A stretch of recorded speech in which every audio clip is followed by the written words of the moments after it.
Okay, folks, let's compare Brazil with the United States as of the springtime in the United States and the fall time in Brazil versus COVID-19. Brazil has double its rate of active cases since March, as it has moved into a autumn period for the Southern Hemisphere, which is where Brazil is located at. The United States has seen an 81% drop in new infections from what President Biden said on the TV the other day. But the United States is in the Northern Hemisphere, which is entering into a spring, summertime. Why do I make this distinct? These two countries for? They're close to each other in population, and they're at the opposite ends of the pole. One's in the north and one's in the south of the equator.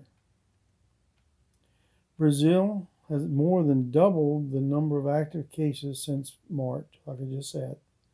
The United States has seen its cases drop 81%. Right now, I doubt very seriously if it'll go to zero for the United States, because for Brazil, when it went into summer last year, what did they do? Their active cases dropped all the way down to below 500,000. Now it's back up to over 1 million, and it'll probably continue upwards if the vaccines aren't made available and proper treatments. Vaccines can slow the progression of the disease and even stop severe illness. But if you vaccinate the wrong people at the wrong time, it's literally a waste of effort. Diseases like COVID-19 and the flu and pneumonia are all respiratory problems.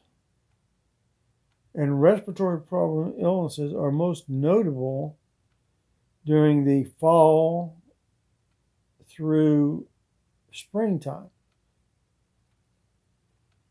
And that for the United States would be approximately about September, October through about May. And now you can see it's really dropping off in the United States, and it's really picking up in Brazil, as you would expect it would be doing. Since it being in the Southern Hemisphere, it's now going into its fall and winter time. And you can see the jump in cases. Obviously, that should have been expected. Right now, the United States really, it's if you haven't got the COVID-19 vaccine now, and you're in the United States, you might want to get just in case.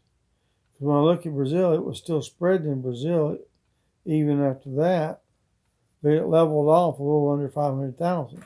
Now it's back over to over 1 million active cases in Brazil.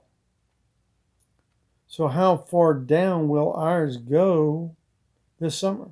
That's the real question. Who needs to be vaccinated? Argentinians, Chileans, Uruguay, Paraguay, Brazil, South Africa, Namibia, which is also in South Africa, Australia, and New Zealand. They are the most likely to be affected over the next 3 months. And the United States needs to get enough vaccine available for the U.S. population for another shot in September and October, so it'll be in time to stop it from spreading rapidly amongst a population that has an older shot. And I said, well, we can't be sure we need to even give that to them. You may not have a choice. It takes time to make vaccines, to store it, to make the facilities to store it and everything else, until you have enough to where one quick couple of weeks you can get everybody. But this ain't over with, or Brazil wouldn't be having what problem it's having now.